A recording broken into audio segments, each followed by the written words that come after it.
Hi, and welcome back. It is so good, as always, to be with each of y'all. I have some wonderful things to talk with each of you about today, and I have some kind of exciting news to tell y'all at the end of the show. I can't really divulge a lot, but um, but it's going to be something really neat that I get to share with you.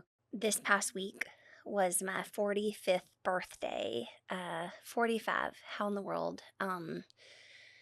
I will tell you from my own experience, it's not what I thought, especially when you Google the age of the Golden Girls, and I think they were, what, 40 or 35, something really ridiculous. And so I think, when you're in your teens and 20s and younger 30s, you just think that this is kind of, I don't know, maybe not good news to turn 45, or things are not going to be as good. And so, from personal experience, I've been, of course, reflecting over what 45 has meant in my life and the good things that have gone on and the things that have not that they've not been good, but just y'all know me, I kind of like to get things figured out. And so I would kind of look at things as things that I have figured out and things that I have not figured out. And I will let y'all know that first, 45 is my favorite, my absolute favorite. Every year in my life, I think because I went through some pretty heavy things in my earlier 30s, that the more distance I put between me and that time makes me so much happier, healthier, and more healed. And so in my life, the older I get, the better I feel, and the more fun I'm having, and the more comfortable I am in my skin. I saw the other day, I had put that video of my overhead marches. That's the one that's gone viral on TikTok and Instagram. And I got kind of tickled at myself because in the before and after, of course, I have a tummy. Of course, there's all over. I was able to kind of, using this workout I've been doing, I've been able to really tighten some things up and slim down all over. But there is a prominent pooch on my belly in the first one. And in the second one, it's very obvious that it has shrunk and disappeared, and it'll return some days. However, in the first video, there's these little kind of hips, and in the second video, they're gone. And I had a little laugh to myself that I just was like, oh, I think those are cute. I think they look womanly. I think they look attractive. I think they make me look curvy. And it made me laugh that probably those would have sent me to bed. We had taken in my 30s, those would have really bothered me. And so to be in my 40s and see those little chubby pockets of hips and just think, well, aren't those so cute, And it makes me feel really good about myself and the healing that I've done to get to this point. And it makes me a lot happier when these little landmines don't pop up here and there. We were at the beach this week. I can't remember if I told you guys that. That's where we celebrated my 45th birthday. And we took a few pictures on the beach. And in one of the pictures, I'm leaning towards Jay and have a pretty prominent roll in my tummy. And the old me would have been like, absolutely not. And I was like, post it. Because I just feel way more comfortable in my skin and way more comfortable putting something on the internet that's not fake or polished or angles or lighting. And that is going to, if any of my girlfriends or any of you see that roll and take a relaxing breath, done. That my job is done. And so I think it is so neat that I'm falling in love more now with these little imperfections. And the nice thing about that before and after, where the rolls and the pooch and the little chubby hips are less decreased in the after, all I have to do is head for some pasta, and then we've got him right back. I can do whatever. I can use my free will however I want to. Oh, goodness. We got back from our trip last night, and you guys can see that I might be going through some things. I have these brand new fringe bangs cut. If you're watching the video, you can see, and I'm not even really sure how they look. I hope they look okay. I just cut them about 30 minutes ago, and we're still, of course, figuring them out, and I'm going to have to train them and everything. But I am dealing with some gray hair. My gray is growing out. I think I've told you, it's just growing so quickly. So within, 8 days of getting my hair colored for my birthday trip, you could see the gray coming. And so I feel like with bangs or fringe, that's going to buy me a little bit of time. And so kind of woke up and chose chose bangs. And if you know, you know. You know what kind of mood brings the scissors out for some bangs. In reflecting, it's all tied together, isn't it? The beach to the bangs to the husband to the 45th birthday, to the chubby hips. In getting back last night, you know, when you're going on a trip and you're packing and the anticipation, and we were going to our favorite place. Norman had worked 2, 3 weeks in a row of 20-hour days. And that is when our marriage takes a hit because at least one of us, and I'm guessing me, that love language of quality time, I don't think it's my first one, but it might be.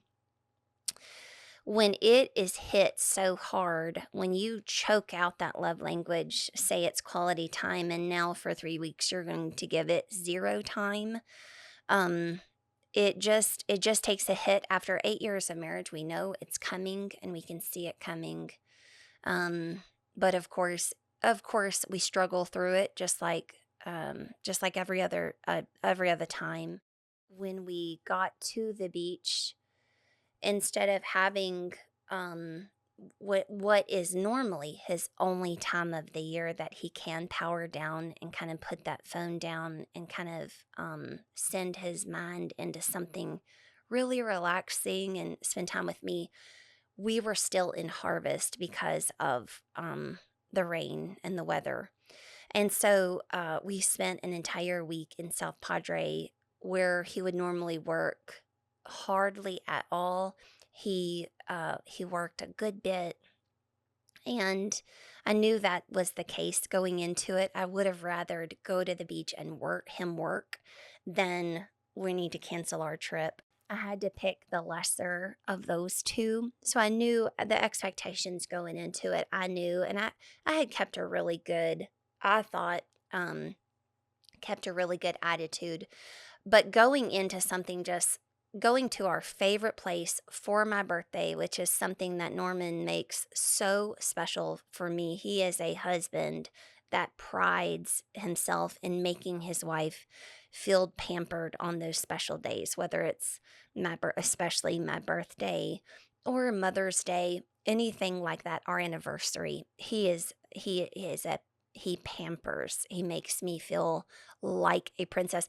In fact, we went to the gym the morning of my birthday because he knew that. He's like, "What's the first thing you want to do?" And I was like, "Matt, I want to go work out." And I told my friend, I bet you the people in the gym thought like I beat him or I was abusive because he was like, "Did you want to lay here? Did you want this dumbbell? Do you want me to move? Did you want to go do that?" Like he just, the whole entire time, he was just checking pulse with me, which is not him at all. And I was like, "It's okay. No, it's all right." It's just so funny that I was like, the people around us must have thought I like beat him or something. But that is just how he is. He sets out to make it so special, and he couldn't have done a better job. So going into something like that special, and just my heart is just about to burst because of what we're heading for. And then going through this beautiful week together, and eating all the wonderful food, drinking all of the wonderful drinks, shopping, being by the waves. I got some really good workouts in, But either way, you just kind of go into this vacation with just so much anticipation, and you'll know what it is like coming back to reality. For us, it's a little bit lighter because we'll be here for a week and we will take the kids right back to the same spot. So we go just the two of us, and then we'll go the seven of us, and then we'll bring some of the boyfriends and girlfriends. So there is like a kind of an excitement that this is not goodbye. This is see you later when we leave that beach. But either way, it is tough because we are getting back to a house that has been not really been loved for a week, so it can truly trigger my OCD. And we drive up the driveway, and one of us is just so happy to be home and relax because he needs to go to work the next day.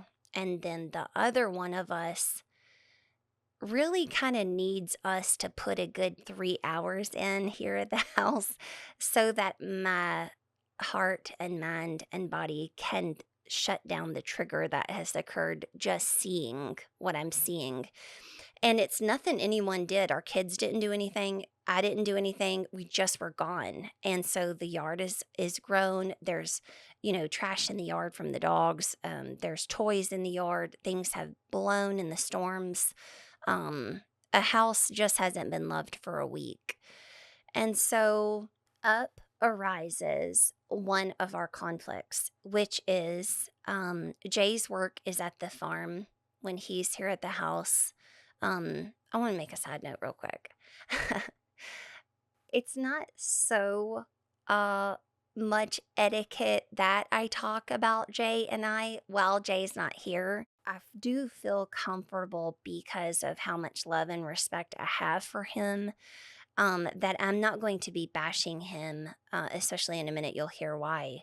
Well, first, because I love him. I mean, I'm pretty much obsessed with him, but I would never do that to him. And so I do feel comfortable in my own skill that I can talk about this situation while he's not here. Second, I will let him listen to this before I release for two reasons. One, so that it's okay, we release it. And two, so that when he comes and sits in this chair next week and we need to talk about anything, he will have enough notes for us to go back over this. I do want to set the scene though, because I feel like it helps you to understand my heart on the matter. And so we differ in this area. When he is away, he works his butt off. When he is here at the home, he rests. And so this home, we live on a large property. That's going to sound like bragging. I need to explain that it's a lot of work, and that's why I chose that. That's how to explain that it is large. It takes a while to work. So we're not on this little. We're not on in a little garden home. We're on some acreage, and it takes some work to maintain. The way I was raised was that the man works outside of the home and the woman works inside the home. And so you kind of can call it like dirt work and skirt work. I'm not for that. I love dirt. Jay will tell you my favorite smell is dirt, and cigarettes is my second, or my first. I think dirt would be my second. I don't need Jay and I to be like my mom and dad. I don't. I can see where wonderful things occur when you pivot and go in a different direction from what you've learned. And then, of course, we're merging two families and two belief systems. But isn't it a real funny thing when you were raised a certain way and you don't necessarily want to do that, but it's in you? And so when it doesn't go that way, something triggers you. That is very frustrating to me. It is a learned moment rather than a healed moment. And they say kind of the way you get triggered in the first immediate your first immediate reaction, that is learned. And you going to take a couple minutes of breathing and letting yourself settle before you react. That is your learned, what you have learned and what you've healed and the therapy that you've gone through. So I will say that when we came down the driveway, the way that I got triggered was the what is in me, what I've learned from my parents, which is probably what they learned from their parents and what they learned from their parents. And to add some spice to the situation, I am an Enneagram 2. We run around watching everyone taking pulse and seeing what do they need, and then we go get it for them to surprise them with it. Like, hey, I got you this. I saw that you were shivering. I ran and got you a coat. I'm going to go grab it for you so that you can't tell me you don't need it. I'm going to go get it for you, and I'm going to get it for you. I'm going to give it to you so that you can know that I saw a need, I got what you needed, and I delivered it to you before you had to say anything. Because we do that for others, we think that people are going to do that for us, especially our spouse. Because who would know us better than our spouse, who's had enough observation and paid attention? So we put our ways onto other people incorrectly because we are all so completely different, and we all have our strong suits and we all have our weak spots. And so, where maybe I am expecting Norman to be watching me and seeing what I need, which a lot of time he honestly does, but it is not his first nature. It is just when he's at capacity or has capacity and can try to do that for me. Do you know when he doesn't have capacity to try to meet my needs? When I'm mad that he's not. And so when I am frustrated with my needs not being met, he is frustrated that I have not expressed what my needs are. Well, I will be damned if I tell you what my needs are. First, you could pull from any of our conversations that we've had in the past 8 years. Or you can watch my mannerisms, watch me walk around, watch. Do you know how ridiculous that sounds? It sounds so dumb, and I'm so thankful y'all are letting me bring it to y'all today. I don't know how to ask for help. I don't know how to tell you what I need because something in my brain says, don't do it. They should know. They should already know. And I'm not telling you it's like a little stubborn thing that I do. I'm telling you that the software in my brain is so. So in sitting, and I mean, this is our argument, and we're both in therapy. We have our podcast. I have this podcast. I journal. I'm in scripture. We talk to each other till we're blue in the face. This is something that we have tried to work through and tried to work through and tried to work through. I used to see this skit online. It was these two guys. Y'all are going to know who I'm talking about. They used to do skits at a church down in Dallas, and they were awesome. And I can't think of their names right now, and I wasn't even going to tell y'all this, but it just popped in my mind. But the skit is one is playing, a human, a man, and the other is playing Jesus, and he is pretending to chisel on him. And you can hear the sound effects every time he hits the hammer. It sounds like he really is chiseling, stone or marble. And the guy is like, that hurts out, screaming and not screaming, but oh my God, that hurts, probably getting saying, oh my God, while Jesus is in the skit. But he's like, it's so painful. And Jesus is saying, I just have to help you with this. I promise you, if we can shed these things, your life will be so much better and you will be so much happier.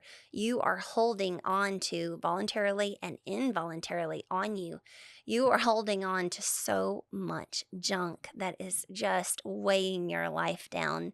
And if you will let me, I will help you get this off of you. And the skit is very powerful. And I'll make a note now that maybe we can put it in some B-roll or something, or definitely post it to our socials when this episode comes out. In sitting down to this episode, my kids are all running around downstairs. I have not seen them because we've been at the beach, just the two of us. And so I am craving to just go sit down there and stare at them. But I wanted to make sure to get a birthday episode out today. So I wanted to make a quick little episode. But I just wanted to know, if not for this, I wouldn't have gotten this much further down the path. And so in meditating on what would that be for me this week if not for this, then I had to kind of have a little bit of a giggle, because what I came up with, because I am recording while my heart is a little unsettled and my marriage is a little unsettled, and we'll be fine when the two of us stop being so damn stubborn. But we are in the weeds with each other for just a minute or maybe a few hours. And my mind said, if not for Jay's stuff, I would not be able to figure out mine. I can see oftentimes where the relationship Jay and I have with each other, although at moments can be absolutely frustrating because of the love that we share. You know, my therapist used to say, hate is not the opposite of love, hate is right next to love. The opposite of love is indifference. And I don't think Jay and I have been indifferent with each other in our entire lives. In fact, I think if we could find some indifference for each other, we would maybe get a break, because we're constantly trying to get through this one little aspect that we just keep facing. And, or this one, I don't think you would call it an aspect. We're constantly trying to figure out this one argument of ours. And I had told my girlfriend, I feel like I just get so bogged down that we're in this cycle. We just turn around and we just head right back in. And I feel like we're doing so good. And then the next moment it just sends us right back in. And it just feels so defeated and so heavy. We talk about it so much on our podcast. Why can't we figure this out? And we just jump into shaming ourselves and mad at each other and trying to figure out, is it more your fault or is it my fault? It has to be my fault. And you're going through all of this internal dialogue, and my girlfriend said, you're not in a cycle, you're in a spiral. And sure, every time it comes back around, you feel so defeated, but you've got to look at it from a different angle. You're not in a complete cycle, you're in a spiral. And every time you come out of it, you gain a little more ground and you get a little further down the road. And I think if we can think of it like that, the shame really just cannot exist in that space. This is going to be kind of personal, but when I was in marriage counseling in my first marriage, when I was married to my best friend, who is still one of my best friends, we just could not make a marriage work. We just could not. And I told the therapist, I'm just not happy. I just am not happy. And my therapist laughed condescendingly. It's okay. And he loved my first husband, and rightly so, because my first husband is one of the best humans you'll ever meet in your entire life. I just could not be married to him. And I know that doesn't make sense, but it just does. And in the counseling session, he said to me, after that condescending laugh, he said, Well, he did kind of go over how joy and happiness and love was not really anything created for marriage back in the times, in the beginning times. That's something that the romance era and things that we have created. And so, really, marriage educated me. Marriage is not to keep you happy. Marriage is to keep you holy. And I don't know if a sentence has ever pissed me off more from a counselor in my life. And it's not until my marriage with Jay and in getting in the mud and trying to figure this out with each other that this marriage, this man is not only going to drive me absolutely crazy. He is going to help me become exactly who I have always wanted to become. And I think a way for me to better explain it would be if I had a yes man, which I do not, and I threw my little tantrums, which I do, they come from my mom, grandma, great grandmother, I can only assume great, great, great, great, great. If I threw those and he did everything I needed him to do in those moments to placate me and help me not to feel the way that I was feeling and to run around me in a codependent manner and not allow me to feel the consequences of my actions of not keeping my composure and letting these emotions. I am one that, when triggered by something very tiny, would rather just kind of burn this house to the ground than taking a second. And I have a tendency to overreact. Please do not let Norman know that I just admitted that. In sitting down to talk to you guys, I can see where the way we interact in conflict is exactly the way we need to be acting in conflict. And it is the most maddening, frustrating thing that you can ever imagine. In Jay and I's 30 days of the month, these only take about 12 hours, but they're still hellish. And I didn't understand why we had to have them and why they have to be so cyclical, why they have to, or repetitive. Sometimes I'll say, I know what you're going to say next. I know the next sentence that's coming. Do you know why I know the next sentence is coming? Because I said the sentence that I always say right then. I'm doing it exactly. Neither of us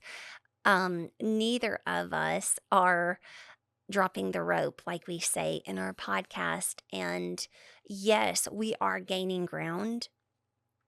But there is stuff that Jay needs to figure out, and there is stuff that I need to figure out. And probably because of my mental health, mine may be a little bit heavier, but it doesn't matter. We're in a relationship, we're in a marriage, and we both have a responsibility to figure this out.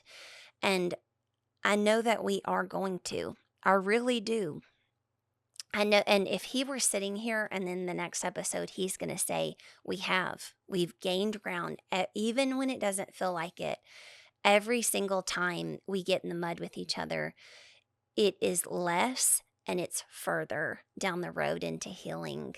But when you're in the thick of it, it just feels so heavy. And so, in talking about my 45th birthday, I wanted to just say, this is the one thing this year that I wanted to figure out. And I'm guessing that these things that have been instilled in me over all of these generations are just going to take a little bit more time and pressure. And where does my pressure come from? My beautiful husband. Is that the craziest thing you've ever known? If not for Jay's shit, there's no way I would be able to figure out mine.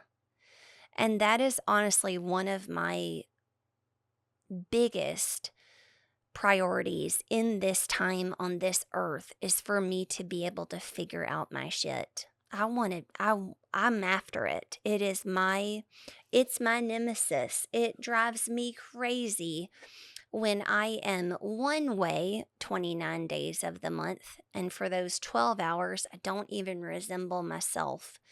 And I just cannot understand it.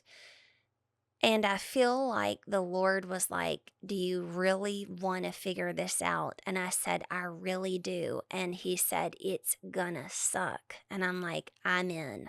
Giddy up. Let's have it." And He said, "Are you sure?" And I said, "Yes, sir." And He said, "Send Jay Norman in." And I think that's neat. And I think that is not normally the way that we look at things. And I'm thankful to have a network and a circle and a community of friends that when I vent and pour my heart out about what's going on, they respond with health and wholeness and goodness to where I don't have to spend any time focused on the wrong things, like shit talking my husband or blasting him or hearing how I did everything right and he did everything wrong and how dare he and you're kidding me. I don't spend any time doing any of that. In fact, I wish I could have just a little bit of it, but what they say, I've girl bossed too hard to the sun, because my community is only left with folks that only want goodness and mercy and healing and growth for Jay and for me. I don't think I have anyone left in my circle that would be willing to say anything negative of my husband. In fact, I'm usually fighting for my life in the conversation. And that's okay because I can take that. And I don't usually feel icky after. You always feel icky when you're kind of letting your guard down and putting or at least I do, letting your guard down and saying things that you're going to regret later. It's just not the direction that the conversation takes. And I'm glad that that's the community that I have. And that's the community that I want to have here. We have that space over on Facebook. And I want that space to be somewhere that you can come and pour your heart out and vent, and everyone gather around and respond not in how dare they or they're so wrong and you are so right when we have no idea about the other side of the equation. I want us to be able to respond in something that is so nurturing and enriched to where we teach each other how to communicate. And how to work through the next one because we're sharing that load with each other, and that burden is being carried as a group instead of alone. And alone is my least favorite. I told y'all a minute ago that I had some really neat news to share, and I have to be really vague because, of course, I won't be able to talk about it probably till even the end of the year, maybe. Maybe they'll let me say a little more in September. But either way, I was at the house the other day, and I was kind of walking through something blended family oriented, and I had gotten my feelings hurt as a stepmom. It was a stepmom hurt feelings moment, and I was sitting in the living room and I was just starting to cry. Please don't feel sorry for me. Crying is the way I get. And from the last episode, you'll know crying is just a way for me to release my emotions so that it doesn't get stuck in there. It's just something I do. And I had just started to cry and my phone dinged. And I pick up my phone and it says, "Hey, would you like to fly to so-and-so to do a cameo in our movie?" And I just got so tickled. And I think I even looked up to the sky like, "You're kidding, right? Like, you love me this much that you would send one of my favorite texts of my life in the first 30 seconds of me crying. I think even in the cries, I was, because I am so desperate for the Lord's provision, I think that I was surrendering it to Him. Like, I'll do anything for you to take this. I'll do anything for you to change me into someone that doesn't have to wonder if she's being a good stepmom. I will do anything. I just surrender all of this to you. Because sometimes I just feel like if I could be a better person, maybe our family would be a stronger unit. And it's, of course, I don't even have to say it's very strong. I love it. I love how strong our family is. But in those little moments where I feel weak, I think, gosh, if I could have said something better or been better, maybe this wouldn't be this way. And I like to carry it on my shoulders. And honestly, a lot of times it just doesn't have anything to do with me. And even in that knowledge, I still sit and cry. I thought it was so neat that he could have sent that text at any other moment, but he chose to have the person send it. He had the person think of me in that first 30 seconds of those tears. And I think it's going to be something that I'm really excited to share with you guys. The project, they sent the description of the project, and I read it aloud to Cam on the phone and to Jay on the phone, and I nearly couldn't get through it. Because it's going to be powerful and emotional, and it's going to enrich and save lives. And I told them, heck yes, I want to be a part of something like that. So I couldn't wait to share. I hope that I think I've stayed vague enough to be able to, I didn't say any names or anything. But I couldn't wait to tell y'all how neat. I thought that was really neat. It's not every day you get to be asked to be in a movie, and so stay tuned to the rest of that story. I like to end all of our episodes with looking into my past week and where did I find connection, because I think it helps us to flex those muscles of looking for the connection as we walk through our life. I know that I look for mine just so that I can bring it to y'all. And so y'all are helping me in my life to look for those things. My little boy has a birthday just before mine, and he was turning 13. And so we celebrated with my family that came in town and just had a really nice weekend. But on the day of his birthday, I always try to make him feel really special. And so we went and he wanted sushi. He loves lo mein. And then we went down to Dick's Sporting Goods to look for him some things. And he's turning 13. I don't know if I just now told y'all that. And so clothes are definitely becoming a little bit more of interest than they used to be.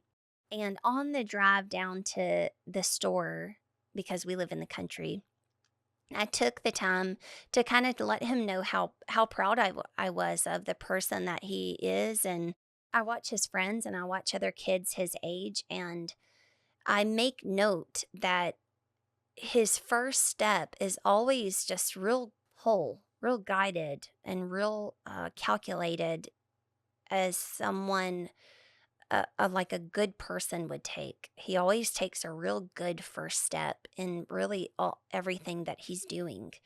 And I've noted it. And I feel like I know we always joke that he's 70. Even when he was 4, we used to say he's just our little old soul. He's always been an old soul, but even more so now, he's just very mature and just a real good dude. And I wanted to let him know that I see that, and I hope that he knows that, and I just want to let him know how proud I am of him and how much I just enjoy being around him, because he's just already such a good person. So we go another 30 minutes down to the store and we're shopping, and we're about to leave, and Dick's has a free people, and I wanted to go look at their clothes. And so I said, let me go just peek at this shirt real quick. So I hop into the little section, and I just feel his hand on the back of my arm. And oh my goodness, you guys, he gets taller. We just left for the week, and I swear he comes up to my cheekbone, and I'm 5'11", and he's just 13, and I don't believe he's had his huge growth spurt just yet, but he put his hand on the back of my arm, and I turned around like, what is it? And you can just tell he wants to be held. And so we stand. He just put his hand on the back of my arm, and I turned, and we just stood there, and we're in public, we're in Dick's Sporting Goods, and in the middle of the store, and he let me stand there and just hold him and hug him for probably 2 minutes. And you could tell that was just what he needed, and that's what he wanted it. And I don't know if it was from the talk that we had on the way down there. I don't know if it was he was thankful for the clothes that we had found. I don't know if he was just glad that we had had a date. But something came over him, and I was just so thankful that he would share it with me. It's in those connective moments that that really good stuff happens that I crave and I look for and I pull from.